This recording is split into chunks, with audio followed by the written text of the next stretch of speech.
안녕하세요. 아시아투데이TV 시청자 여러분. 평일 오후 2시 시작되는 장혜찬의 정치펀치 다시 힘차게 달립니다. 오늘은 우리 아시아투데이의 주필인 고성국 박사님 모시고 어제 헌법재판소에서 있었던 윤석열 대통령님의 절절했던 최후의 대국민 호소문, 최후 변론에 대한 이야기 짚어보도록 하겠습니다. 고성국 박사님 안녕하세요. 안녕하십니까? 네, 고 박사님께서도 어제 헌법재판소에서 대통령께서 말씀하시는 거 다 지켜보셨죠? 저는 어제는 안 지켜봤어요. 네. 이게 생방송도 아니고 네. 기성 언론들이 조각조각으로 무슨 속보 형식으로 해서 맞아요. 네. 전하는 거가 그 기성 언론들의 그 프레임 속에서 이렇게 왜곡되는 경우들이 많아가지고 네. 제가 일부러 안 봤고요. 그리고 새벽에 최후 진술문이 대체로 전문이 공개가 됐잖아요. 네. 그거를 2번 정독하고 그리고 대통령의 진심이 어디에 있는지 제 나름대로 좀 이해했습니다. 네. 그런데 그 전에 어제 그제부터 이제 최후 변론이 있다고 하면서 예. 그 기성 언론들과 좌파들이 일제히 그 주문이랍시고 한 것 중에 보면 재판 결과를 승복한다는 선언이 있어야 된다 이런 얘기 있었어요. 그런 이야기들을 사설로 많이 막 쓰더라고요. 그리고 또 어제 최후 변론이 있고 난 다음에 오늘 그 좌파들이 떠드는 거 보니까 또 일부 언론도 그러던데 편승해서 승복 선언이 없어서 뭐 어쩌다 저쩌다 이런 얘기를 해요. 네. 그래서 우리 이 장혜찬 앵커도 재판 여러 개 받아보셨잖아요. 그럼요. 네. 재판 받을 때 승복합니다라고 먼저 얘기하고 합니까? 그런 경우 없죠. 그러면 네. 선고한 다음에 승복하겠습니다라고 최후 변론에서 뭐 얘기해요? 그렇지도 않죠. 그럴 기회나 그럴 절차 자체가 없죠, 사실은. 아니 왜 유독 대통령한테만 그걸 요구합니까? 아니 저는 이 승복 이걸 갖고 시비 거는 걸 보고 저 종북 주사파들이 제일 잘 알겠구나. 이 재판이 얼마나 불공정하다는 거를. 네. 하도 개판으로 재판을 진행을 해놓다 보니까 누가 봐도 야 이렇게 해서 파면이라도 결정을 하면은 이거 대통령이 승복하겠냐? 지것들도 아는 거예요. 그러니까 미리 승복해야 된다고 프레임을 또다시 친 거거든요. 그런데 그 8년 전에 박근혜 대통령 그 아주 불공정한 재판을 받아서 파면이 됐는데 네. 그때 박근혜 대통령은 재판 자체를 너무 불공정하니까 거부해버렸어요. 그랬었죠. 네. 거부했습니다. 재판 자체를. 그러나 결과가 나온 다음에 승복 안 할 도리가 있나요? 결과가 나온 다음에는 승복하고 대통령 자리에서 내려왔고 감옥에 가서 4년 9개월 동안이나 갇혀 있다가 나왔잖아요. 네. 그러니까 법치국가에서 승복이라는 거는 그건 진짜 참기름 같은 거랑 똑같은 거예요. 하도 가짜가 횡행하니까 진짜 찾는 거지. 참기름이 진짜 아니에요, 원래. 그렇듯이 재판에 임한다는 것은 승복을 전제로 하는 겁니다. 네. 선거에 임하는 것도 선거의 결과를 승복한다는 걸 전제로 하는 거잖아요. 그렇죠. 안 받아들일 방법이 없으니까. 네, 심각한 부정선거가 있어서 우리가 한 거 할 때는 하더라도 네. 그렇지 않습니까? 더구나 대통령은 평생 법률가로 살아온 사람이에요. 그런 대통령한테 승복을 먼저 요구를 해요. 그리고 그 최후 진술에 명시적으로 승복한다는 말이 없다고 이걸 시비 겁니까? 이거는 그야말로 헌재 재판이나 또 지금의 그 이른바 내란죄 형사사건 재판이 말도 아니게 엉터리로 불공정하게 진행됐다는 것을 종북주사파들이 스스로 자인하고 쥐가 찔려서 지 스스로 저렇게 얘기하는 것이다. 대통령이 어떤 결과가 나오든 저는 뭐 승복은 너무나 당연한 것이고 그리고 어제 최후 변론을 보면서는 저는 기각을 확신했습니다. 네. 그래서 각하건 기각이건 저는 대통령 복귀를 확신하고 있는데요. 그런 점에서는 오히려 복귀 이후에 안정적 국정 운영에 대한 고민을 시작해야 될 때가 아니냐. 개인적으로는 그런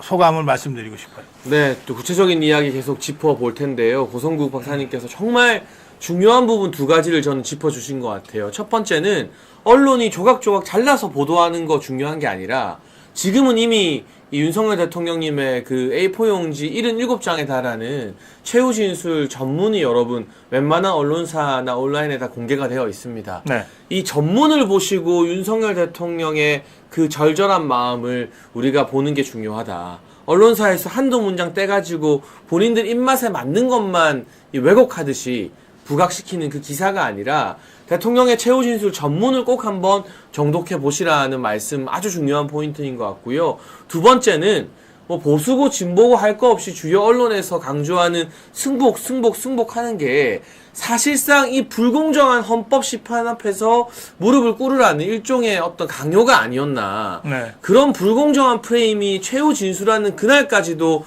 대통령에게 가해지고 있었다라는 점을 지적해 주셨는데 여기서 제가 시청자들이 가장 궁금해할 질문을 하나 드려보겠습니다. 네. 어제 그 최후 진술 전문을 쭉 보시고 이거는 기각이든 각하든 대통령이 돌아오는 게 확실해진 것 같다라고 방금 네. 말씀해 주셨잖아요. 네. 그렇게 판단하시는 어떤 근거, 우리 불안해하는 시청자와 국민들이 좀 믿고 의지할 수 있는 어떤 근거가 있을까요, 박사님? 예. 한 2달 전에 이제 계엄령이 선포되고 네. 그 후에 곧바로 이제 1차 탄핵, 2차 탄핵으로 해서 이제 탄핵이 된 그 상황에서 보면 뭐 탄핵은 뭐 피할 수 없는 그런 어떤 상황인 것처럼 네. 만들어졌어요. 기성 언론들이 전부 그런 식으로 몰고 갔고 또 대통령 지지율이라든지 탄핵 찬반 의견에 관련된 여론조사라든지 하는 게 다 절대적으로 대통령한테 불리하게 그렇게 발표가 됐습니다. 그랬죠. 네. 그런 상황에서 지금까지 정말 천신만고 끝에 이렇게 여론을 이제 뒤집었는데 헌법재판관들의 입장에서는 자기들이 헌법재판 시작하던 2달 전에는 그냥 파면시키는 게 너무나 당연한 분위기 속에서 됐는데 근데 지금 와서 보니까 뭐 여론이 달라도 너무 달라졌잖아요. 그러니까 애초부터 대통령 파면 결론을 내려놓고 밀어붙인 문영배나 4명의 좌파 재판관들한테는 뭐 더 이상 우리가 얘기할 필요도 없고 관심 기대할 가질 것도 필요도 없다는 없어요. 거죠. 네, 예, 네. 그런데 나머지 4명의 재판관들이 지금 굉장히 혼란스러워할 것 같아요.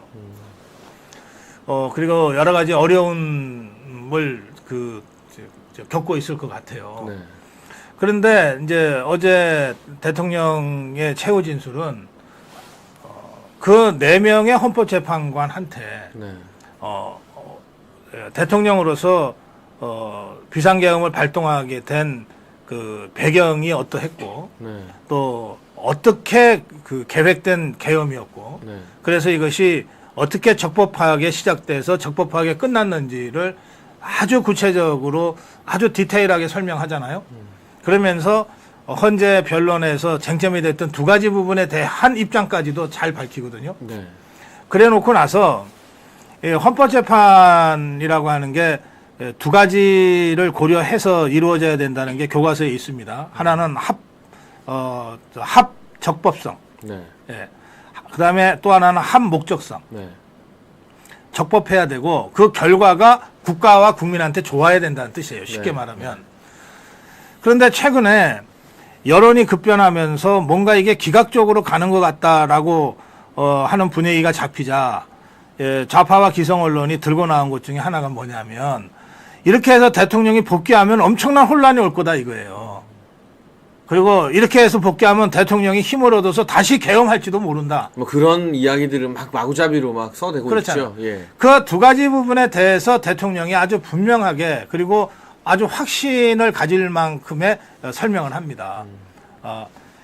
이미 그 계엄 자체가 국민들에게 이 위기 상황을 알리기 위한 것이었고 그거는 이미 국민들이 다 알게 됐다. 네. 다 알게 됐는데 뭘 또 알리려고 또 계엄하냐. 그럴 일 절대 없다.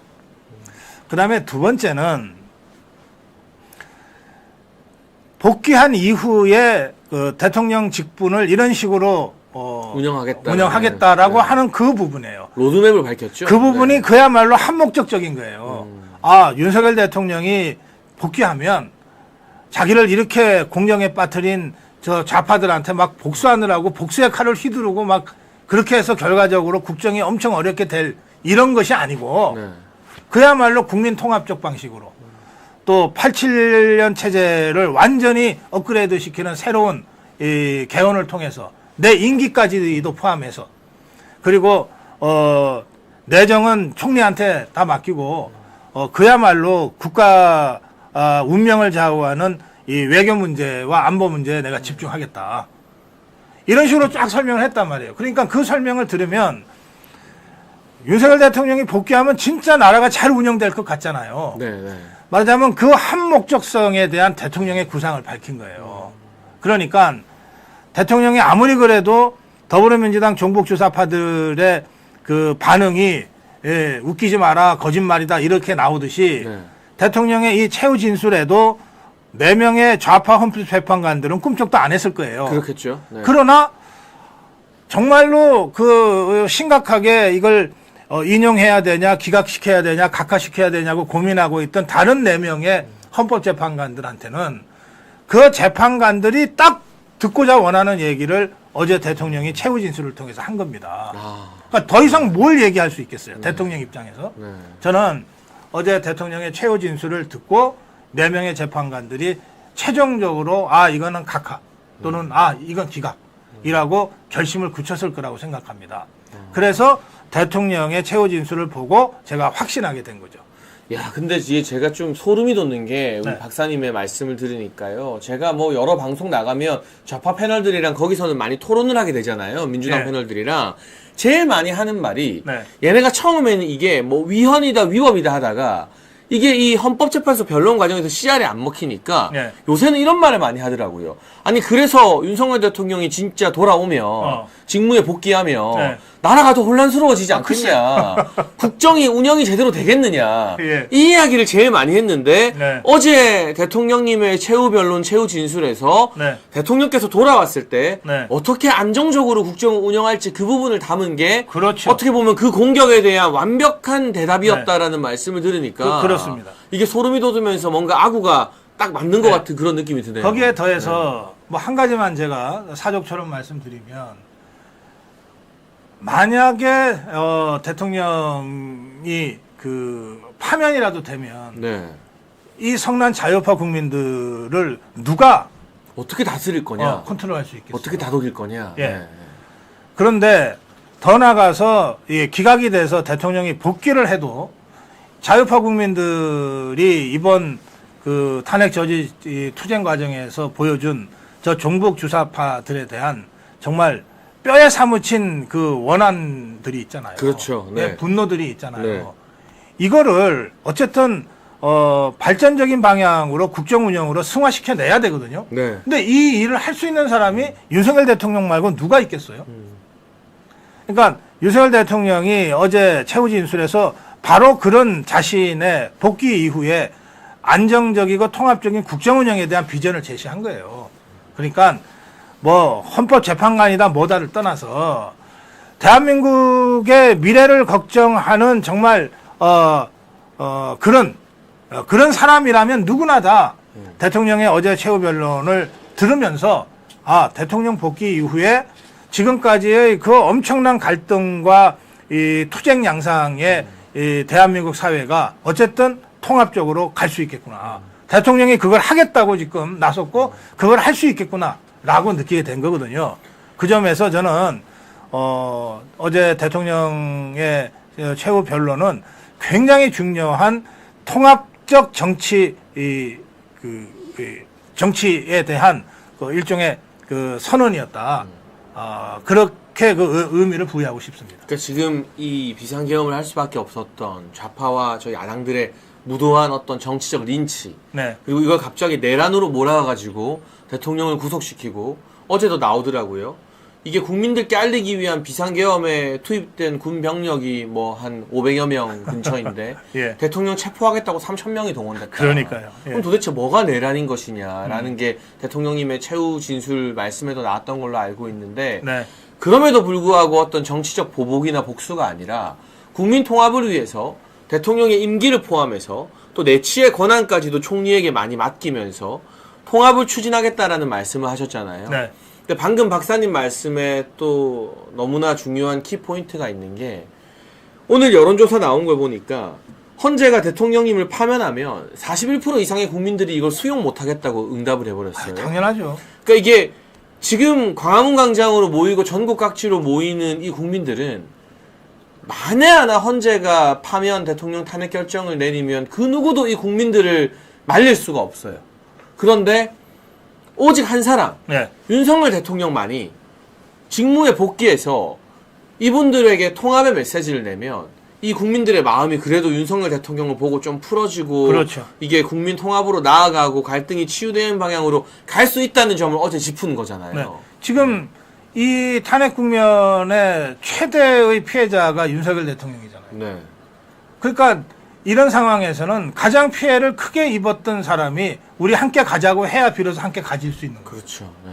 네, 그 점에서 저는 헌법재판관 4명이 정말 대한민국을 살리고 대한민국을 새로운 어떤 도약으로 가기 위한 징검다리로 도약대로 윤석열 대통령 빼고는 아무도 그 역할을 대신할 수 없다. 이런 데 대한 한목적적인 판단을 해주기를 바라는 겁니다. 그리고 트럼프 대통령 이야기도 나왔습니다. 대통령님의 최후 진술에서 미국의 트럼프 대통령은 취임하자마자 첫날 군대를 동원했다. 네. 국경 막고 우리가 다 봤잖아요. 그런데 무엇이 비상사태이냐에 대한 판단은 각자 다를 수 있지만 대통령께서는 이 본인이 취임하기도 전에 당선인 신분 때부터 북한이 지령을 내려서 대통령에 대한 탄핵이라던가 이런 선전선동을 꾸준히 공작원들에게 지시를 하고 실제로 간첩들을 많이 잡았는데 대공수사권 박탈로 그 어떤 간첩도 이제는 제대로 수사하지도 잡을 수도 없게 된 상황 등을 쭉 열거를 하셨어요. 네. 그러니까 어제 대통령님의 그 한 70여 분간 이어진 최후 진술에서 간첩이라는 단어가 26번 등장했다고 하거든요. 네. 그러면 국정의 최고 통치권자로서 우리가 볼 수 없는 군과 국정원의 온갖 기밀 문서를 윤석열 대통령님은 다 볼 수 있잖아요. 그렇죠. 그럼 이 간첩의 위협과 북한의 어떤 우리나라 정치 개입 이런 것들이 대통령의 자리에서 느끼기에는 정말 심각한 수준까지 왔다고 받아들이는 것도 이 비상계엄의 중요한 합법적 근거 중 하나가 될 수 있는 거죠, 박사님. 예. 그 대목을 대통령이 이렇게 설명을 했어요. 네. 그러니까 대통령으로서 가장 많은 정보를 접하고 있는데 그 최후 변론을 통해서도 구체적으로 얘기하기 어려운 예민한 문제는 보고서에다가 써서 제출을 했으니 네. 그걸 꼭 깊이 들여다 보시고 네. 성찰해달라 이렇게까지 주문하잖아요. 네. 그러니까 대통령이 최후 변론에서 한 이야기 차마 이게 이제 다 언론에서 어쨌든 녹화지만은 공개되는 걸 아니까 거기서도 하지 못하는 이야기들을 헌법재판관들한테 했다는 거거든요. 그러니까 그만큼 뭔가 내밀한 북한의 선거 개입 정황이나 이런 그렇죠. 것들이 다 있다는 거잖아요. 네. 그렇죠. 네. 저는 그래서 진짜 간첩이 아니라면 좌파 성향의 헌법재판관들 중에도 한 명 정도는 돌아설 수 있다. 기각이나 예. 각하 쪽으로 돌아설 수도 있겠다. 그런 내용들을 진짜로 보면. 그 내밀한 보고서를 보면. 네. 진짜 간첩이 아니라면 전 돌아설 수도 있겠다는 생각이 들었어요. 그 정도로 아마 우리 일반 국민들은 볼 수 없는, 상상할 수 없는 실제 이 대한민국 정치 개입과 선거 개입을 위한 북한 그리고 중국의 여러 공작과 관련된 정보들이 헌재 재판관들에게는 보고서 형태로 제출되었다고 하니까 네. 그 부분도 좀 꼼꼼하게 검토가 되고 필요하다면 언젠가 시간이 좀 지나서 우리 국민들에게도 네. 밝혀질 날이 있어야 된다고 보고요. 그래서인지 오늘 대통령실에서 대통령님 탄핵 선고 이후 처음으로 정기 브리핑을 재개했다고 합니다. 예. 이제 용산 대통령실도 윤석열 대통령님의 복귀를 전제로 해서 일상적인 업무를 회복하겠다라는 뜻을 내세운 건데 네. 뭐 지금 보면 출산율이 거의 9년 만에 반등했다고 해요. 반등했어요. 0.75명 이상으로. 그래서 오늘 이 대통령실에서 윤석열 정부 들어 최초로 신설된 저출생 대응 수석이 이 출산율 반등과 관련된 브리핑을 했대요. 네. 대통령실에서. 이런 어떤 움직임들도 대통령의 그렇죠. 탄핵 기각과 복귀를 좀 우리는 당연시 준비하고 있다는 걸 좀 여론에게 퍼뜨리는 그런 긍정적인 사인으로 봐야겠죠. 예, 사실 윤석열 대통령이 그 직무정지 당하고 불법 구금된 그 한 두어 달 사이에도 네. 그 윤석열 대통령이 지난 2년 7개월 동안 해왔던 국정 운영의 성과들은 계속 발표가 됐어요. 네, 네. 뭐 이를테면 방산 수출의 쾌거가 그 한 두어 달 반 동에 또 있었고 네. 뭐 여러 가지 일이 있었고 지금 조금 더 말씀하신 출산율. 네. 근데 이런 거를 대통령 직무정지 당하고 감옥에 가 있는데 뭐 이런 좋은 일이 있습니다라고 하기가 그렇죠. 불가능하잖아요. 네, 네. 야, 그래서 그냥 다 넘어갔던 일들이 많습니다. 이제 대통령실도 어제 대통령의 최후 진술을 보고 확신을 가졌을 거예요. 아, 이거 기각이 확실하다. 대통령 복귀가 임박했다. 그러니까 당연히 준비하게 되는 거죠. 그러니까 이게 여러분 정치적으로 어떤 의미가 있냐면요. 사실 이 대통령님의 탄핵이 될 것 같은 분위기다 싶으면 네. 대통령실에 있는 참모들이요. 물론 안 그런 충실들도 있지만 짐 싸고 도망갈 국리부터 제일 먼저 해요. 아, 그리고 이삿짐 싸요. 아니, 그러니까요. 대통령 네. 방비워줘야 되기 때문에 이삿짐 싼다니까. 그리고 자기들 살 길 찾아가지고 네. 어디 뭐 다시 당으로 돌아오건 기업으로 가건 뭘 하건 다들 그렇게 자기 살 국리만 하게 돼 있는 게 정치권의 비정한 생리더라고요. 저도 네. 안에서 경험해 보니까. 그런데 용산 대통령실이 돌아가고 오늘 기자를 모아놓고 출산율 반등에 대해서 이야기하고 브리핑을 시작하고 어떤 메시지가 나왔느냐. 이 저출생 소송 브리핑 이게 끝이 아니다. 어허. 이제 주간 브리핑을 정기적으로 하겠다 했어요. 그럼 매주 한 번씩 기자들에게 대통령실의 업무 보고 정부의 업무 보고를 하겠다는 뜻이거든요. 그렇죠. 예. 그리고 또 한 가지 어제 TV조선 단독 보도가 있었는데요. 한덕수 총리 탄핵 선고를 헌재에서 먼저 할 예정이래요. 예. 근데 만약 우리 윤석열 대통령님이 탄핵되는 결론에 지금 무게감이 실려 있으면 부담스러운 한덕수 이창수 중앙지검장 최재해 감사원장 탄핵 선고는 안 하고 뭉개면 되거든요. 그렇죠. 예. 왜냐하면 대통령이 탄핵되면 자동으로 다 날아가는 거잖아요. 예, 그거는. 대통령하고 묶어서 보내면 간단하지. 그러면은 이 헌재가 부담스럽지 않은 건데 음. 한덕수 총리 탄핵 심판을 먼저 하면 이건 100% 기각이 나오지 않겠습니까? 네. 이진숙 방통위원장 경우를 봐도. 네. 그럼 이게 국민 여론에 있어서도 대통령 탄핵 기각 여론이 더 높아지는 건데 당연하죠. 헌재가 이걸 먼저 할 수밖에 없는 이유는 문영배, 이미선 등이 그 4명의 보수 성향 재판관들을 설득하고 있는데 이게 잘 안 되니까 더 미룰 수 없으니 어쩔 수 그렇죠. 없어서 이 한덕수를 먼저 하는 거 아닐까요? 그런 점도 있고요. 이건 뭐 너무 이게 말이 빨리 나가면은 좀 해서 좀 조심스럽긴 합니다만 왜 이거 이거 윤석열 끝났다라고 하는 분위기가 만들어지면 네. 뭐 서로 공세하려고 앞다퉈서 인신구속하겠다고 대들어요. 다 구속시키고 다 탄핵시키고. 네. 경찰, 검찰, 뭐 공수처, 뭐 서로. 그런데 이게 기각적인 것 같아. 분위기가 완전히 바뀌어서라고 하면 네. 또 서로 먼저 할 거예요. 그래서 저는 탄핵 어제 최후 변론 이후에 헌재 분위기가 지금 완전히 일변했다고 보거든요. 네.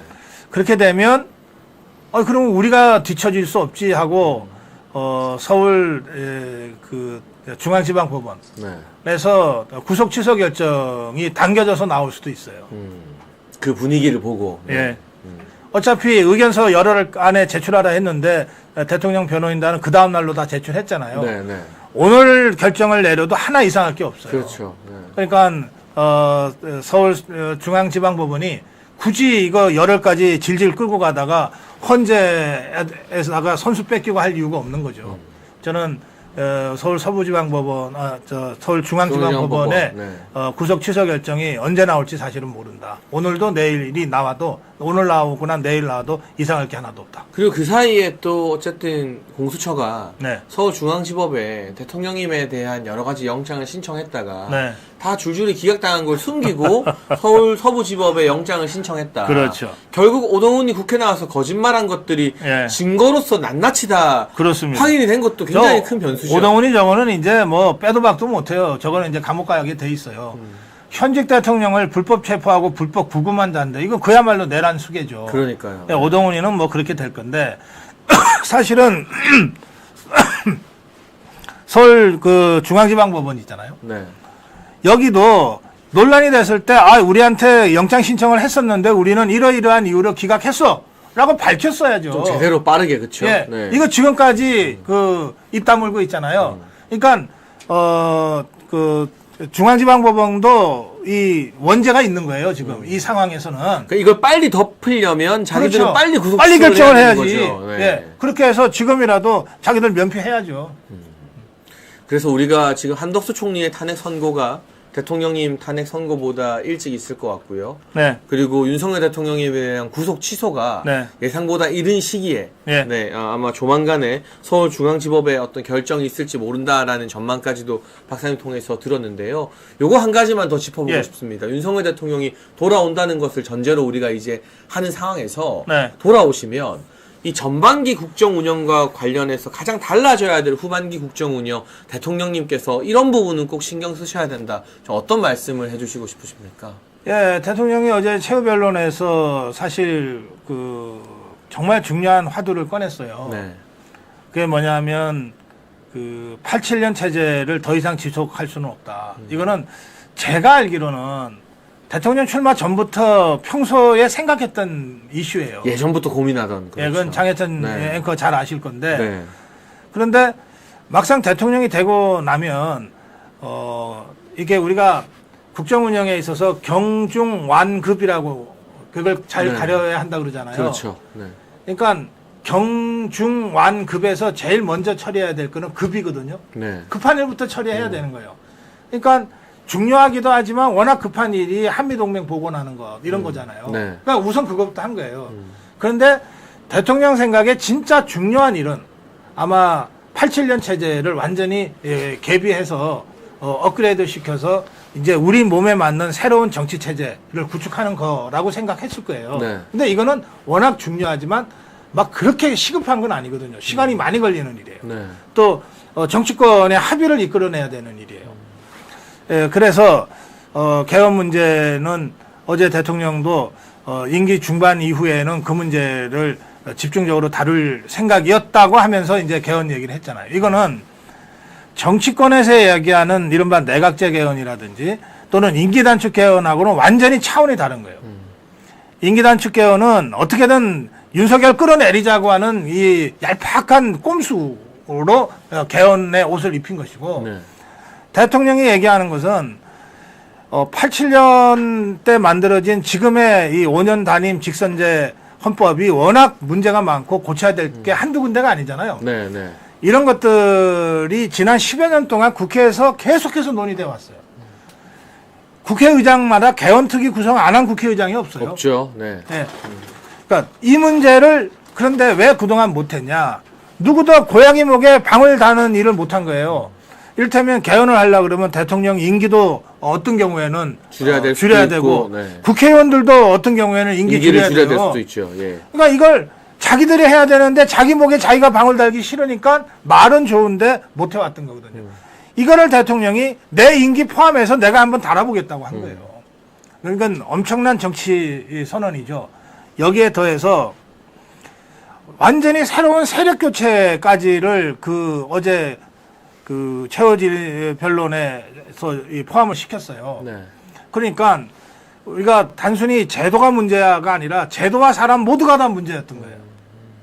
그래서 제도도 완전히 새로운 제도로 바꾸고 여기에 맞게 사람도 완전히 새로운 사람으로 좀 바꾸자라고 하는 게 대통령의 실제로 가슴에 있는 생각 아닐까 싶어요.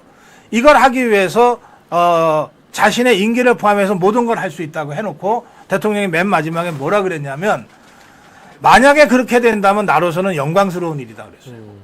그러니까 이미 탄핵당해서 사실은 거의 지옥 끝까지 갔다가 지금 돌아오는 거 아니에요. 그렇죠. 네. 대통령한테 뭐가 더 미련이 남았겠으며 뭐가 더 겁나는 일이 있겠어요.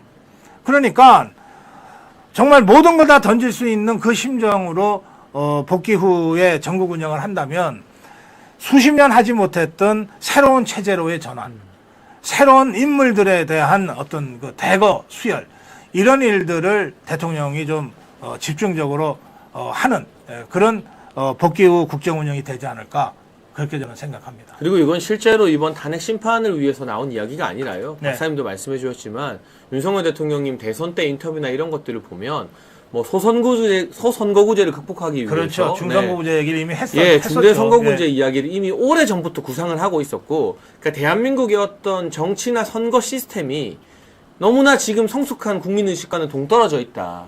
이게 소수 기득권들의 자리 다툼이 되어버려 있다. 이걸 어떻게 전환시킬까에 대한 고민을 네. 대선 후보 당시부터 했고 그런 기록들이 다 남아 있거든요. 네. 그러니까 갑자기 튀어나온 발언이 아니다라는 네. 부분도 좀 제가 지적을 하고 싶고 말씀을 드리고 싶고 저는 이런 생각 듭니다. 제가 최근에 제 머릿속에서 떠나지 않는 이미지가 하나 있어요. 네. 바로 우리 윤석열 대통령님이 오동훈 공수처장한테 임명장 부여하는 그 사진이에요. 그러면 오동훈이 좋아가지고 입가에 막 웃음을 못 참고 있어요. 그 공식 사진에 임명장 받는. 그러니까 제가 그 사진을 얼마 전에 뉴스 기사에서 보고 예. 이 뇌리에서 지워지지가 않더라고요. 인사가 만사이지 않습니까? 그리고 대통령께서도 아마 80여일 동안 비상계엄 이후 인생에서 가장 힘든 시절이다라고 고백하셨는데 저 사진입니다. 지금 이 오동훈의 입가에 웃음이 네. 띄어 있는 걸 여러분 보여주실 수 있을 텐데 대통령 권력에서 좋은 것만 바라고 몰려드는 저런 이 소위 말하는 기회주의자들, 기생충 같은 인사에 대한 그 어떤 말로 할 수 없는 인생이 담긴 고찰과 성찰을 대통령께서 지난 80여일 동안 하지 않았겠나. 이번이 이제 복귀하고 나면 진짜 조각이라고 생각할 수 있어요. 그렇죠. 네. 그러니까 대통령 취임하면서 1차 조각을 했는데 그때는 사실 국정 경험도 없는 상태에서 네. 또 그렇게 그 많은 사람을 깊이 있게 판단할 수 있는 근거도 없이 그렇죠. 네. 했잖아요. 그래서 한동훈이 같은 자한테도 기회를 주고 했잖아요. 그리고 또 선거가 갑자기 치러졌기 때문에 대통령 입장에서는 그러니까 선거 때 신세진 사람들 무시할 수도 없고 또 인수위 과정에서 이런저런 온갖 꼬리표단 사람들이 다 들어왔으니까요. 막 호가호위하는 것을 다 걸러내지도 못하고 그랬는데 이제 윤석열 대통령은 그야말로 지옥에서 살아 돌아온 사람이에요. 어떤 정치인보다도 수많은 경험을 했고 가장 뼈아픈 인간적 배신까지도 다 겪고 이걸 넘어서면서 새롭게 국정 운영을 하는 거거든요. 그러니까 이번에 짠 팀은 그야말로 옥석을 제대로 가린 팀이 될 거예요. 그래서 저는 지난 2년 7개월간의 전반기, 그걸 전반기라고 치자면 전반기보다는 앞으로의 후반기는 완전히 달라진 윤석열의 진짜 정치를 우리가 보게 될 것이다. 그렇게 기대합니다. 네, 그래서 오늘 고성국 박사님과 함께 대통령님의 최후 진술 그리고 이 탄핵 기각 전망에 대한 이야기까지 들어봤고요. 윤석열 대통령께서 돌아오면 또 어떻게 국정을 운영해야 되는가 이 이야기를 우리가 이렇게 나눌 수 있다는 것만으로도 좀 가슴이 벅차지는 것 같습니다.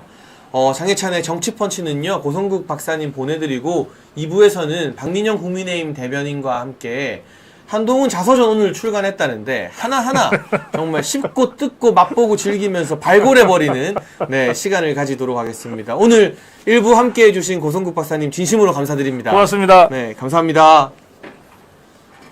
여러분 저희가 2부 순서 박민영 대변인을 기다리면서 아시아투데이와 함께 해주시는 알부민 광고 한 번만 잠깐 하겠습니다. 100만 병 돌파한 새롭게 리뉴얼된 알부민 2090이요.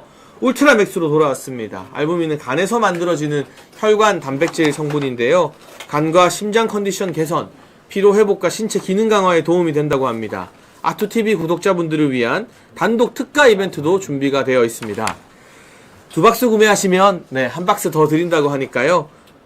아래 전화번호로 전화 주셔서요. 지금 겨울철 건강강리 함께 하시면 좋겠습니다. 네, 저희 알부민 광고 여기까지 하고요. 바로 2부로 한번 들어가 보도록 하겠습니다. 박민영 대변인 현재 달려오는 중이라고 하는데요. 1부에서 제가 고성국 박사님과 이런저런 이야기를 하면서 가슴이 조금 뜨거워진 것 같습니다. 왜냐하면 불과 한 달 전까지만 해도 대통령이 돌아오시는 것을 전제로 해서 윤석열 대통령께서 돌아오시면 이렇게 국정 운영을 해야 된다. 앞으로 이런 모습들이 더 나아질 것이다. 이런 상상을 하는 것 자체가 쉽지 않은, 녹록치 않은 그런 상황이었는데요. 이제는 대통령님 돌아오시는 걸 우리가 당연하게 전제로 하면서 정말 더 달라진 이 윤석열 정부의 시즌2를 방송에서 이야기하고 여러분과 함께 나눌 수 있다는 것 자체가 매우 고무적인 그런 변화가 아닐까 싶습니다. 네, 말씀드리는 사이 우리 2부의 특급 게스트죠.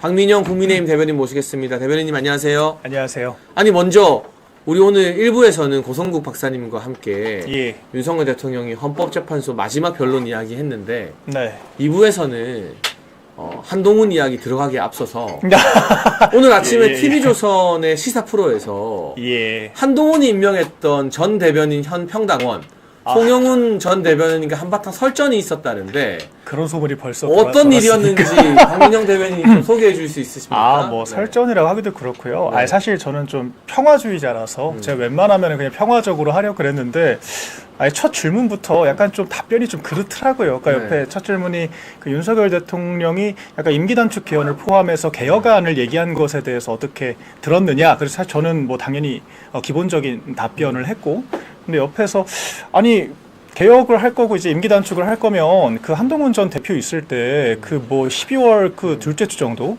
그때 결단을 하셨어야지.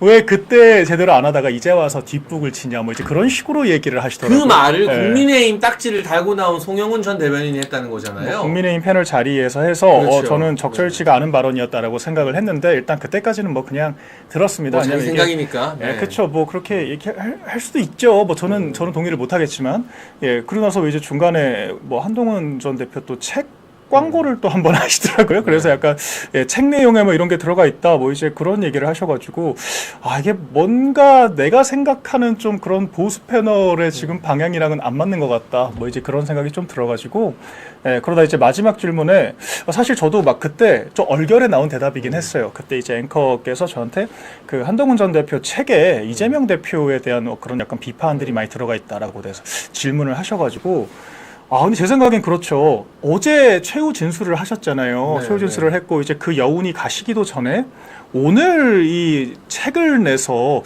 이렇게 좀 이슈를 잡아먹으려고 한다는 것 자체가 굉장히 악의적이죠. 저는 맞지 않다라고 네. 보거든요. 그런데 그런 내용들에 대해서 되게 좀 옆에 같은 국민의힘 패널 입장에서 좀 고무돼가지고 말씀을 하시면서 어제 최후 진술은 뭐 다소간의 폄훼를 또 하면서 뭔가 저는 이런 게 좀 적절치가 않다라고 생각을 했습니다. 그래서 제가 좀 사견을 전제하고 이제 뭐 한동훈 전 대표가 과연 이 책임 정치라는 키워드에 맞는 행보를 보이고 있느냐. 그러니까 총선 패배한 것도 책임지지 않고 바로 전당대회 나와서 평가받는 것을 거부하고 또한 지금도 이 벌써 조기 대선을 생각을 하면서 행보를 하는 것 자체가 제가 생각했을 때 적절치가 않다. 그리고 애초에 그 아까 무슨 뭐 왜 그때 이 12월 둘째 주에 그 개헌하겠다라고 말 안 하고 조기 대선 그 퇴진 안 했느냐 이제 이 말에 대해서도 아니 한동훈 전 대표가 그 한덕수 총리와 이 위헌적인 투톱 체제를 천명을 하면서 언론과 중도층이 다 돌아선 그런 상태였는데 어떻게 이것을 대통령 탓이라고 할 수가 있냐? 뭐 제가 그 정도 이제 이야기를 했거든요. 근데 네. 거기에 대해서 즉각 반박을 또 하시더라고요. 당원들 63%가 한동훈 전 대표를 선택했다라는 것은 총선 패배의 잘못이 아니라고 말을 한다라는 거고, 그 뭐 마치 제가 한덕수 그럼 총리도 그 위헌을 저질렀다는 거냐는 식으로 저한테 얘기를 하면서 아니 현직 대변인이 당의 자산이라고 그랬나 자산? 표현이 네. 당의 자산에 대해서 이렇게 비판하는 게 맞냐 뭐 그러시더라고요. 그래서 제가 저게 무슨 궤변일까? 왜냐하면 한덕수 총리는 본인 입으로도 말하듯이 몰랐다고 했잖아요. 아니 한동훈 전 대표한테 끌려 나온 입장인데 왜 한동훈 전 대표가 위헌적인 발상을 한 것을 그런 식으로 엮어서 한덕수 총리를 오히려 공격을 한 쪽은 저는 송영은 변호사라고 생각을 했습니다. 또한 또 뭐 그 63%의 선택을 받았다 이제 이런 얘기를 하는데 과연 지금 그 당원들의 해보면, 다시 선택을 네. 하면 어떤 결론이 날까요? 또 마지막 손가락 자르고 싶다는 분들이 한가득이에요. 제가 방송 나가면 속았다라고 하시죠. 저한테 잘못했다 했잖아. 그때 네 말 들었어야 했는데 하면서 한동훈 찍은 손가락 자르고 싶다는 사람들이 한 트럭이에요. 한 그렇죠. 트럭. 네. 그리고 제가 뭐 그 자리에선 굳이 제가 괜히 언쟁이 길어지는 것도 맞지 않을 것 같아서 더 말씀을 안 드렸지만 대변인이 사실 한동훈 전 대표는 지금 평당원이죠. 네. 제가 그분에 대해서 평론하는 게 어떤 저의 해당 행위가 아니죠. 규율상의 문제가 네. 되지 않습니다. 맞아요. 더군다나 뭐 지금 전당대회나 경선이 있는 게 아니잖아요. 그렇죠. 네. 마치 진짜 뭐 경선이 펼쳐지면은 제가 당연히 그런 심판으로서의 지도부로서의 책임을 다해야 되지만 저는 그것도 납득이 안 됐고 아니 참. 전 그런 것이 본인들이 현직 대변인일 때 대통령에 대해서 얼마나 그 숨쉬듯이 비판을 했습니까? 엄청 사실. 힘들었죠. 야당보다 그러니까 더. 그때 그쵸 야당보다 더하게 비판을 했으면서 나한테 저런 말을 할 자격이 있으실까? 저는 그 생각이 좀 들어서 좀 부적절하다는 생각이 들었지만 어쨌거나 저는 현직에 있기 때문에 더 이상의 논쟁은 피하고자. 근데 제가 이제 그 에피소드가 온라인에 올라오는 거 보면서 그랬어요? 황당했던 게 그게 벌써 예, 퍼졌더라고요. 우리 댓글에도 달리고. 송영훈이라는 분이 이분이 이제 안철수계로 국민의힘에 들어왔거든요. 그러셨던 것 같아요. 인수위 네. 때 이제 안철수 의원 줄을 잡고 인수위에 발을 들였다가 이제 국민의힘에서 활동하게 됐는데 네. 갈아탄 거예요. 보스를 예. 안철수에서 한동훈으로. 비슷한. 네, 뭐 아무튼 갈아탔는데 예. 이분이 대변인 할 때는 여당의 최고 자산이 바로 대통령이잖아요. 그렇죠. 1호 1호 당원이죠. 당원이고 네. 그 대통령을 여당의 현직 대변인들이 얼마나 많이 비판하고 비아냥거리고 그럼요. 오죽하면 방송국 앵커가 내가 지금 민주당 국민의힘이랑 방송하는 게 아니라 민주당이랑 방송하는 것 같다는 말을 사석에서 저한테 할 정도로 예. 한동훈계 대변인들이 대통령을 얼마나 공격했습니까? 맞습니다. 그래놓고 우리 박민영 대변인이 지금 현직인데 경선 후보도 아니고 경선이 일어나지도 않았어요 아직은. 그렇죠. 예. 대통령이 돌아오시면 조기 대선이고 뭐고 다 김칫국 되는 거예요. 예. 그리고 어떤 당직도 없는 정치인 한동훈에 대해서 자유롭게 평가하는 걸 가지고 그렇게 방송 중에 대변인이 그래도 되냐라는 발언은 이건 굉장히 선을 넘은 발언이에요. 자기 모순적인 발언이죠. 네, 왜냐하면 예를 들면 우리가 서로의 말에 대해서 방송에서 반박은 할 수 있어요. 예. 저는 다르게 생각한다. 그렇죠. 방금 그 말씀은 좀 과한 것 같다는 말을 해도 되는데 대변인이 그래도 되냐? 뭐 국회의원이 그래도 되냐? 예. 최고위원이 그래도 되냐? 이거는 상대에 대한 인신공격이거든요. 그렇죠. 이게 직책을 걸고 넘어지는 거는. 그런 자격이 있냐라고 물어보는 건데 사실 그런 식이면 지금 김상욱 의원이라든지 뭐 이런 분들이 훨씬 부적절한 거죠. 그 자기들 안에서도 내분이 일어나서 김상욱을 손절하니 많이 난리잖아요. 거긴 그리고 또 다른 방송에서는 또 홍준표 시장에 대해서 또 비평을 하시던데 그럼 자기들은 자유롭게 얘기할 수 있고 뭐 저만 뭐 그렇게 입틀막을 해야 되는 뭐 그런 상황인 건가? 그런 생각이 좀 들었고요. 또 얼마 전에 제가 그런 얘기도 한번 했었습니다. 다른 유튜브 방송에서 이 한동훈 대표가 대변인들한테 정부를 적극적으로 보호하지 말라라고 이야기를 했다. 그런데 여기에 대해서도 박상수 또 네. 변호사가 가짜뉴스라는 식으로 또 영상을 찍으셨더라고요. 누가 보내주셔가지고 제가 봤는데 근데 이걸 제가 논박을 할 가치가 있는 주제인지도 모르겠어요. 왜냐하면 보호는 고사하고 그렇게 방송마다 나가서 대통령 다시는 잘못했다고 자료들이 다 나와 있는데. 그렇게 얘기를 했으면서 그럼 네. 자기네들이 방어를 열심히 했다라는 건지 일단 의문인데 사실 이것도 제가 먼저 얘기를 한 것이 아니라 기자들이 먼저 물어봤다라는 거예요. 한동훈 체제의 대변인들한테 왜 이렇게 정부나 대통령에 대한 논평이 없냐. 이건 당시에 그 지자체장들이나 언론에서도 지적을 했던 내용입니다. 특히 이 광복회장 같은 이슈가 터졌는데 어떻게 국민의힘은 입장 하나가 없냐. 그러니까 그런 지점에 대해서 당시에 한동훈 체제의 한 대변인이 대표가 좀 심기가 불편해한다. 뭐 그런 식의 얘기를 했다라고 해요. 저는 그 말을 전한 거고 이거는 팩트체크 갈 것도 없이 지금 당장 국민의힘 홈페이지에 들어가서 논평만 봐도 8월, 9월, 10월, 11월에 윤석열 대통령, 윤석열이라는 키워드로 논평 얼마나 나왔는지 보시면 답이 나옵니다. 그냥 공보국에서 기본적으로 작성해주는 딱 그 정도의 논평만 작성했고 심지어 그 내용조차도 그 대통령에 대한 방어와 전혀 관련이 없는 것들이에요. 그래서 이런 것까지 자기네들은 억울해하는구나 이 사람들은. 그러니까 한동훈은 이미 뭐 언론에선 널리 알려질 사실인데 예. 윤석열 정부라는 표현을 병적으로 싫어했어요.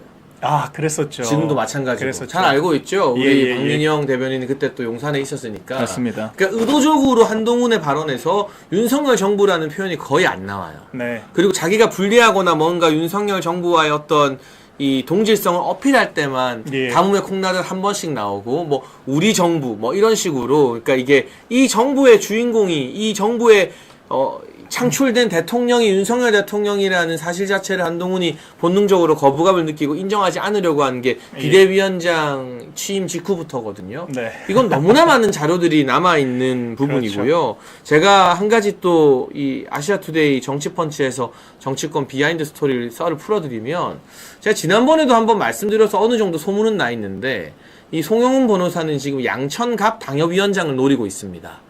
양천갑은 어떤 지역이냐? 목동이에요, 목동. 네. 학군이 좋은 지역이고 그렇죠. 서울 시내에서는 국민의힘에게 거의 강남 서초 다음으로 유리한 지역이기는 해요. 조수진 전 의원이 좀 공들였던. 조수진 전 의원이 당협위원장이었고 이번 총선에서는 경선을 통해서 구자룡 변호사가 후보가 됐지만 뭐 아깝게 황희 의원에게 낙선을 했습니다. 그런데 이제 구자룡 변호사 같은 경우는 제가 알기로는 현실 정치에 좀 나름대로 실망을 느끼고 방송 활동은 하지만 내가 정치 활동은 더 안 하겠다고 해서 총선 이후에 당협위원장 사퇴서를 냈어요. 그러니까 지금 그 양천갑이라는 지역이 비어 있어요. 공석이에요. 그렇군요. 근데 이제 한동훈이 대표하면서 제일 먼저 서둘렀던 게 당무감사거든요. 이거 기사가 다 나와 있어요. 우리는 기사에 없는 말을 안 해요. 예. 아니 근데 그렇죠, 총선 그렇죠. 끝나고 다 상처 입었는데 당무감사는 막 속도 내고 한다길래 예. 자기 말 잘 듣는 당협위원장들을 물갈이하고 그런 빈자리 이제 구자능 변호사에서 송영훈 변호사 같은 사람한테 물려주려고 했던 거예요. 네. 그러다가 대통령님 탄핵 가결로 한동훈이 쫓겨나면서 그게 이제 무산된 건데 네. 아무튼 여러분 저는 송영훈 변호사 개개인에 대한 평가는 하지 않겠습니다. 다만 공당의 대변인직에 있을 때 철저하게 한동훈 개인만을 위해서 충성하고 윤석열 정부를 공격하고 헐뜯었던 이런 정치인들이 과연 본인들이 원하는 양천갑이나 이런 양지에 예. 당협위원장이 될 수 있는지 없는지 여러분이 관심을 가지고 쭉 지켜보시라. 이거 제가 말씀 안 드리면 모르는 거니까 맞죠. 여러분들이 지켜보실 필요가 있다라는 저도 말씀을 몰랐습니다. 드리고요. 네. 여의도 비하인드 스토리 제가 또 보물창고 예. 아니겠습니까? 맞죠. 요 이야기 한번 해볼게요. 한동훈 책이 오늘 나왔어요. 예. 여기서 한동훈이 이런 말을 담았어요. 윤석열 대통령님에 대한 인간적인 미안함이 있다. 어떻게 보세요?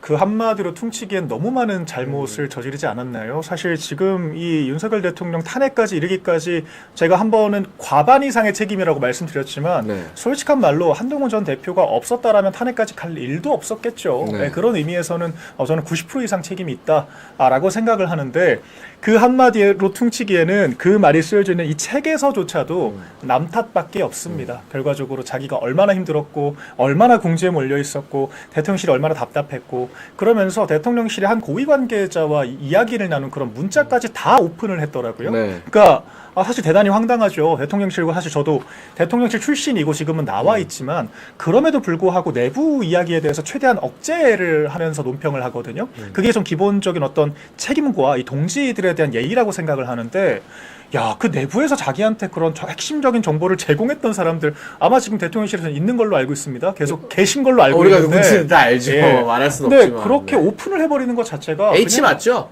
저는 그렇게 알고 있습니다. 네, 네, 네. 근데 네. 거기에 대해서 좀 자기는 관련이 없다라는 식으로 다 이렇게 공개를 하는 것 자체가 굉장히 저는 무례하다라고 생각을 하고 결국 내용들이 다 보면 이 부정선거 음모론자들이 지금 뭐 당을 장악을 했다라느니 결국 윤석열 대통령을 이 비상계엄에 대한 처단 없이는 이재명을 이길 수 없다라느니 결국 그런 얘기들이 담겨 있어요. 그러니까 자신들의 어떤 이 대통령 선거에 출마하고자 하는 그런 야욕과 그런 서사를 강화하기 위한 책이고 결론적으로 자신을 띄우기 위해서 그 외 다른 사람들을 모조리 다 자해를 하는 그런 전 책으로 이해를 하고 있거든요.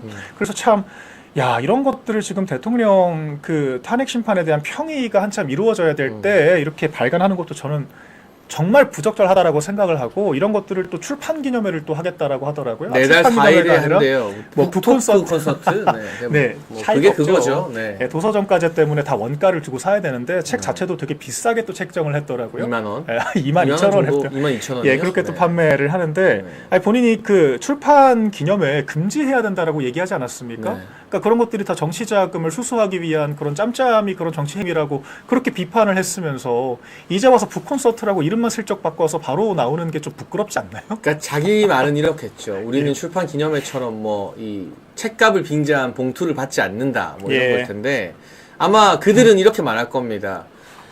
출판 기념회, 이 수구, 이 꼴통보수, 북콘서트, 개혁, 새로운 모습, 좀 잠시나. 다르다. 본인이 직접 등장해서 뭐 이렇게 뭐 순회공 아이고. 아니, 그러니까 참, 이게 옛날에 우리나라가 지금은 선진국이고 뭐 저도 유학 갔다 왔지만 뭐 영어 우리 세대에는 네. 웬만하면 다 잘 하잖아요. 근데 이제 예전에는 한국말로 하면 촌스럽게 느껴지고 예. 영어로 하면 세련됐다 새롭다 이런 잘못된 관념들이 좀 있었잖아요. 그렇죠. 그러니까 그거 보는 것 같아요. 출판 기념회는 안 되는데 네. 북콘서트는 된다. 이게 무슨 코미디예요? 이게. 북콘서트를 번역하면은 출판 출판 기념회. 기념회예요.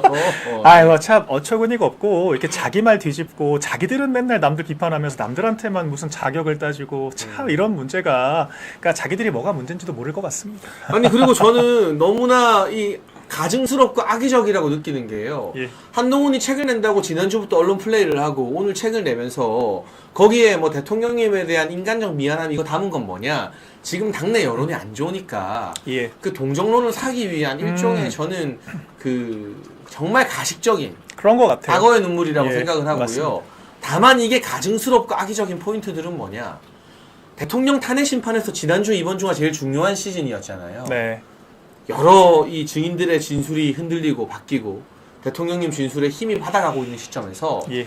한동훈 책에서 묘사한 비상계엄 전후의 내용들은 전부 다 민주당 변호사들이 하는 말과 거의 비슷해요. 그렇죠. 그래서 한동훈 책에 나온 내용이 민주당 국회 쪽 변호사들에게 인용이 돼요.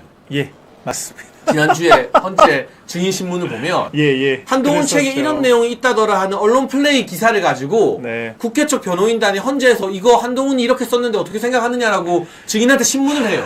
그러니까 이게 한동훈 책이 민주당의 무기가 된 거예요. 그렇죠. 대통령을 공격하는.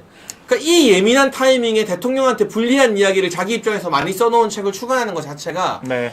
빨리 탄핵시키고 자긴 조기 대선하고 싶어서 미치겠다라는 그 권력욕인 거거든요. 예, 저도 그렇게 느꼈습니다. 사실 그 한동훈 전 대표가 내란이라는 표현을 가장 확정적으로 단언적으로 가장 빠르게 얘기를 했던 그렇죠. 사람이 네. 한동훈 전 내란 대표였습니다. 자백이라고 하면서. 그러니까 네. 법조인이라는 사람이 그렇게 형사 재판 시작되지도 않았는데 죄를 단언하는 것 자체가 대단한 문제고, 그러니까 한동훈 전 대표의 이 약간 당무 과정에서의 실책 때문에 저희가 곤란한 게 한두 가지가 아닙니다. 그런 책 내용뿐만이 아니라 이를테면 이 격차 해소 특위라는 곳에서 정년 연장을 저희가 받겠다라는 식으로 공표를 했었어요. 그럼 청년들 그러니까 가만히 안 있죠, 그러면. 그렇죠. 지금 네. 민주당이 지금 약간 귀족 노조에 편승해서 이 임금체계 개편 없는 정년 연장을 주장을 하고 있어서 저희가 그것을 비판을 하고 있는데, 민주당 측에서 아니 한동훈 전 대표 때 격차 해소 특위에서 받았던 내용 아니냐라고 하면 저희가 굉장히 황당하거든요. 그리고 이제 이재명 대표가 이 자기가 대통령이 될 것 같으니까 이 대통령에 대한 얘기는 쏙 빼고 국회의원 국민소환제만 얘기를 하면서 또 민주당이 저희한테 아니 한동훈 전 대표도 하겠다라고 했던 건데 뭐 그런 식으로 또 얘기를 하거든요. 그러니까 이게 뭔가 갑작스럽게 당에 들어와서 당의 어떤 색깔과 정책 방향을 모조리 다 바꾸려고 하고 대통령에 대한 적대적인 입장을 유지를 하다 보니까 그런 것들이 다 민주당의 저는 먹잇감이 되고 있다. 그래서 지금도 사실 이 책이 저는 민주당의 어떤 정말 대통령, 그러니까 어떤 국민의힘과 대통령을 공격하기 위한 참고서로 악용이 될 것 같거든요. 이미 네. 헌재에서 그렇게 악용이 되고 있어요. 그렇죠. 2주 동안 평의를 진행하는 과정에서 얼마나 많은 이야기들이 인용이 돼서 또 나오겠습니까? 그러니까 그런 것들을 저는 몰랐다라고 하면 정말 무책임한 것이고요. 알았다라고 하면 참 이건 진짜 인간적으로 문제가 있다. 저는 그런 생각이 듭니다. 그래서 저는 그 시기와 내용 등이 너무나 예. 악의적이고 대통령님의 마지막 어떤 이 최후 변론에까지 죄를 뿌리겠다는 그 의도성이 너무나 노골적으로 드러나서. 예. 근데 그러면서도 뭔가 대통령 지지층으로부터 지금 욕을 먹고 배신자로 버림받은 상황에서 그걸 만회하기 위해 뭐 네. 인간적인 미안함이 그렇죠. 있고 한때는 좋았던 사이였고 근데 뭐 자기는 공공의 어떤 선택이 우선이고 이런 자락을 깔아놨다는 게 예. 진짜 사람이 가증스러워도 이렇게 가증스러울 그렇죠. 수가 있구나라는 생각을 하게 되는 그러니까 대목 지금 같아요. 앞으로도 저 얼마나 사실 저는 좀 숨이 좀 막히는 포인트가 어떤 거냐면, 지금도 어제 제가 토론 나가니까 민주당 쪽 패널분께서 그런 얘기 하더라고요. 아니, 명태균 특검이 통과될 리가 없다라고 저는 말씀을 드렸더니 아니다. 한동훈계가 통과시킬 거다. 명태균과 엮여있지 않다라고 생각하는 한동훈계 쪽에서는 통과시킬 수도 있다라는 식으로 생각을 할 수 있다. 이런 얘기를 하시더라고요. 제가 할 말이 없었습니다. 왜냐면 김건희 특검 때도 그런 식으로 대통령을 협박을 겁박했던 했던 게 거니까. 사실이잖아요. 그러니까 그리고 사실 지금도 이 명태균 관련된 그런 보도들이 동어반복적으로 계속 나오고 있거든요. 그러니까 검찰발 단독으로 나오고 있는데, 그러니까 이건 아직 확인된 사실은 아닙니다만 이제 법조 취재 기자들 사이에서 이거 한동훈 쪽이랑 친한 검사들이 일부러 좀 흘리는 거 아니냐. 그러니까 오세훈과 지금 홍준표 시장 모두가 다 지금 그렇게 해당이 하는 되어 거죠. 있잖아요. 네. 그래서 야, 어떻게 이렇게 자당에 대해서 뭐 사실이라고 한다면 정말 문제가 될 수 있는 것들이고, 그러니까 지금 한동훈 전 대표의 그런 어떤 관계자들이나 이 민주당의 인식들, 그러니까 한동훈과는 상관없으니까 한동훈을 회유하고 어쩐 뭔가 이제 그 대선 국면이 만약 도래한다라고 하면 유리하게 끌고 갈 수 있는 지렛대로 인식되는 것 자체가 이게 과거의 처신의 결과 아니냐. 저는 그렇게 생각을 합니다. 근데 제가 여러분 한 가지 사실을 말씀드리면요.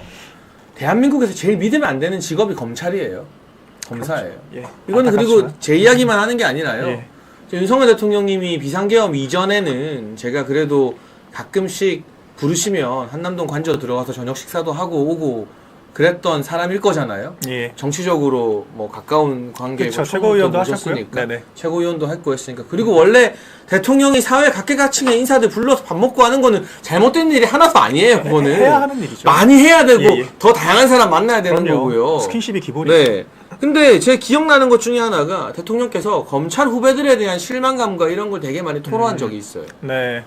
근데 어쨌든 지금의 검찰은요, 여러분 심우정이나 저 한동훈의 고등학교 후배인 박세현이 특수본 만들어서 설치는 거 보면 알겠지만 두 갈래로 나눴어요. 네. 대통령님이 비상계엄 이후 탄핵됐을 때, 야, 우리 이제 한동훈 줄이라도 잡자 파가 있고, 원래 이제 그 추미애 밑에 줄 섰던 민주당 파가 있는 거고. 네. 그래서 이 대한민국 검사 절대 믿으면 안 되는 족속이고요. 민주당과는 결을 달해야 하지만 대통령님 돌아오시면 검찰개혁 빡세게 해야 됩니다. 정말. 그렇죠. 그렇죠. 그리고 이들이 지금 명태균 실체도 없는 걸로 예. 몇 달을 지금 언론 플레이를 창원지검부터 중앙지검에 지금 이창소 지검장 없다고 이 언론 플레이를 하는지 모르겠는데 이거 결국에는 한동훈 경선에 꽃길 깔아주려고 이 오세훈이랑 홍준표 건드리는 거예요. 의도를 했든 하지 않았던 그렇게 되고 있죠. 그게 중요하다라는 거고 사실 이게 검찰발 기사라는 것은 언론인들이 취재를 통해서 얻을 수 있는 것들이 아닙니다. 그러니까 검찰이 불러주는 대로 쓰는 거예요. 그렇죠. 일방적으로 제공을 하면 받아 쓰는 형태이기 때문에 그걸 제일 잘했던 게 한동훈 전 대표 아니었습니까? 검찰 시절에. 그러니까 그래서 검찰발로 나오는 정보들에 대해서는 저희가 조금 경계심을 갖고 볼 필요가 있다. 이제 이 부분은 확실하게 말씀드릴 수 있을 것 같습니다. 지금 슈퍼챗이 오고 있는데요. 네. 가브리엘 님인가요? 예. 책의 당원 게시판에 대한 얘기도 있을까요? 라는 댓글 달아주셨고요. 예. 진저 마르자느님, 네. 탈모사는 본인의 머리숱만큼이나 가벼운 인간이다. 라고 누구를 말하는지는 모르겠지만, 어쨌든 슈퍼챗 보내주셨는데, 당원 게시판 이야기 없겠죠. 그런데 여러분, 이거는 제가 취재한 비하인드 스토리입니다. 제 사견을 전제로, 한동훈이 당원 게시판 사태 때문에, 대통령실의 비서실장과 모 수석에게 격분을 하면서, 네. 당원 게시판 안 막아주면 예. 김건희 여사 특검을 친한계 부추겨서 통과시키겠다라고 협박을 했다라고 합니다. 이런 이야기 용산에 근무할 때 들어본 적 있으시죠? 사실 제가 그 한동훈 전 대표의 그런 뭔가 그 개파라고 해야 될까요? 네. 그런 분들은 제가 오히려 현직에 있으면서 네. 좀 이렇게 메시지를 억제하는 것을 저는 다행으로 생각해야 그러니까 박민영을 그냥 용산에 묶어놨어야 됐어. 합니다. 네. 제가 지금도 사실 반에 반도 말씀을 안 그러니까 많이 드리니까 참고 있더라고요 요새. 네. 사실 그분들보다도 제가 한동훈 전 대표에 대해서 더 많이 알 수도 있어요. 그치. 제가 안에서 법무부 장관 때부터 많은 것들을 지켜봤기 때문에 네. 그래서 말씀하신 부분들이 제가 구체적으로 누구라고 말씀 못 드리지만 저는 굉장히 사실에 부합할 가능성이 크다 정도로 말씀을 드리겠습니다. 저의 취재가 아무 근거 없는 취재는 아닌 거죠. 대통령실에서 이제 모 고위 관계자께서 저희한테 당무 개입이라는 표현까지 써가면서 협박을 했죠. 강력하게 좀 한동훈 전 대표의 편을 들었던 그런 적이 있었기 때문에 저희가 저도 그때도 사실 굉장히 실망을 좀 했었고요.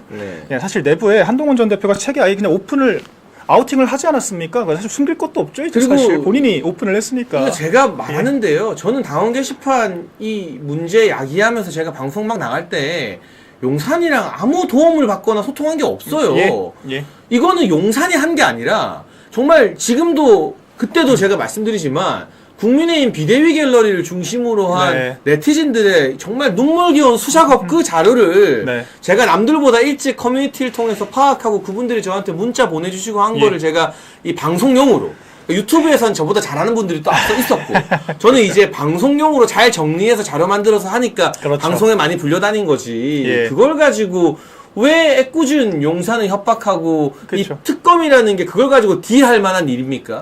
오픈 플랫폼이라는 특성에 대해서 잘 이해를 못하는 것 같고 사실 그때도 용산이 무슨 커뮤니티를 관리한다는 식으로 말을 계속했었잖아요. 아니 그래서 비대위계 관리자 박강배 고발했는데 배우의 용산 나올 줄 알았는데 네. 용산이랑 1도 관련 없는 그냥 평범한 청년 당원이었잖아요. 개망신 당했잖아요. 그때. 지금까지도 그런 얘기를 하고 있는 것으로 보여요. 그러니까 이제 그 주요 언론사들의 논설위원급들도 아직까지 용산에서 커뮤니티 관리한다는 강창호 얘기를 중앙일보 논설위원 왜 논설위원 저도 잘 아는 선배님이지만 제가 기자가 취재한 걸로 이야기를 해야지 근거도 없는 이야기를 유튜브 나가서 막 하고 다니시는지 제가 모르겠어요. 너무 기가 막혀가지고 사실 그때는 용산이라고도 안 하고요. 특정 행정관들을 지목해서 그 사람들이 했다라고 그거 얘기를 하고 한동훈계가 다녔어요. 그냥 망상하고 있는 내용이잖아요. 근데 그 행정관들이 지금은 대통령실을 떠났거든요. 네. 그러니까 사실 그 사람들은 이제 현직이 아니니까 지목을 못하니 이제 다시 용산이라고 또다시 뭉뚱그려서 얘기를 또 하는 거예요. 그래서 제가 저 대통령실 나오고도 제가 너무 모욕적인 말을 많이 들었던 것이 그러니까 그 경향신문 기자가 저랑 과거에 신분이 있었던 분이 있는데 제가 대통령실 나온 이유에 대해서 한동훈계 사람이 그렇게 얘기를 했다라는 거예요. 제가 모 커뮤니티 관리자에게 돈가방 2천만 원을 전달하다가 적발이 돼서 나온 거다. 그래서 제가 너무 기자님 제가 과거에 방송 활동도 했었고 제가 현직이 아니어도 저는 방송 섭외에 큰 애로가 없는 사람이고 제가 2천만 원이면 제 월급에 몇 달치 네. 월급인데 제가 그 돈을 남에게 줄 그런 경황이 있으면 제가 받고 제가 방송 나가지 않겠냐. 어떻게 그런 모욕적인 말을 하냐고. 그러니까 자 그때 사실 저도 억울한 일 되게 많았습니다. 그래서 사실 지금 많이 참고 있는 거고요. 제가 그때 기자회견을 제가 주도한다라고까지 할 정도로 저는 그렇게 특히 30, 40대 젊은 행정관들에 대해서 특정 라인으로 묶어서 모욕하는 행위 찌라시까지 돌고 커뮤니티의 실명을 언급하면서 이제 그런 것들을 저는 인사까지 개입하려고 하는 행위에 대해서 전 그때 정말 절망을 했고 이거는 사람으로서 할 짓이 아니다. 그러니까 이게 예, 저는 오늘 그때 이제 1부에 이제 고성국 주필님 나와서 박민영 대변인과 2부 좀 짧게 하는데 정리하면서 예. 장해찬과 박민영이 왜 이렇게 한동훈을 싫어하느냐, 한동훈제를 발굴하느냐, 뭐 전문가다 이런 평가들이 있는데 제가 윤석열 대통령님 모시고 대선 경선할 때 홍준표 캠프랑 빡세게 붙었거든요. 그때도 예. 경선 장난 아니었어요. 그랬었죠. 막 치열했죠. 출렁출렁거리고 네네. 홍준표 시장님 막 올라오고 하면서 한치 앞을 모르는 경선이 돼버렸어요. 네. 그리고 그때 뭐 이제 나중에는 한 팀이 됐지만 원희룡 장관님 캠프도 있고 유승민 전 의원 캠프도 있고 뭐 최재형 감사원장도 초기에 다크호스였고 예. 초반 기세는 또 장난 아니었거든요. 거기 그렇죠. 양강이었잖아요. 처음에는. 별의별 캠프랑 당내 경선 세게 붙어봤고 제가 최고위원 선거할 때 천하용인 이준석 팀이랑 세게 붙었잖아요. 아, 그걸 다이나믹하게 또 생각보다 나 진짜 세게 많이 붙었어. 돌이켜보니까. 네, 진짜. 예. 근데 제가 이준석 캠프랑도 정말 세게 붙었고 별의별 짓을 다 대항해왔고 총선 때도 뒤통수 맞고 뭐 별의별 걸 다 해봤지만 뭐 총선을 자르고 말고 이런 개인적인 어떤 은원이나 이런 걸 떠나서 제가 보수 진영 안에서 정말 다이나믹하게 경험한 역대 개파 중에 가장 무능력하면서도 가장 악독하고 질 떨어지고 지저분한 개파가 한동훈 개파야. 난 그래서 싫은 거야. 그래서 그냥. 박민영 대변인이랑 네. 저랑 정치색이나 컬러가 완전히 일치하진 않아요. 뭐 그렇죠. 우리는 사석에서 만나면 2시간씩 점심 먹으면서 막 토론하고 그랬어요, 옛날에. 그랬죠. 서로 이제 저는 저대로 타이르고, 박민영 대변인 고집이 있어도 제 말 안 듣고 막 서로 토론하고 막, 야, 우리 다음에 다시 만나서 또 이야기하자고 막 그러는 예. 사이잖아요. 그랬죠. 근데도 이제 능력을 인정하니까 저도 이제 용산에 추천하고 막 들어가는 과정에서 서로 도움을 주고 막 했던 건데, 우리가 뭐 같이 한한테 뭐 이래, 이 개인적인 이게 때문이 아니라, 네.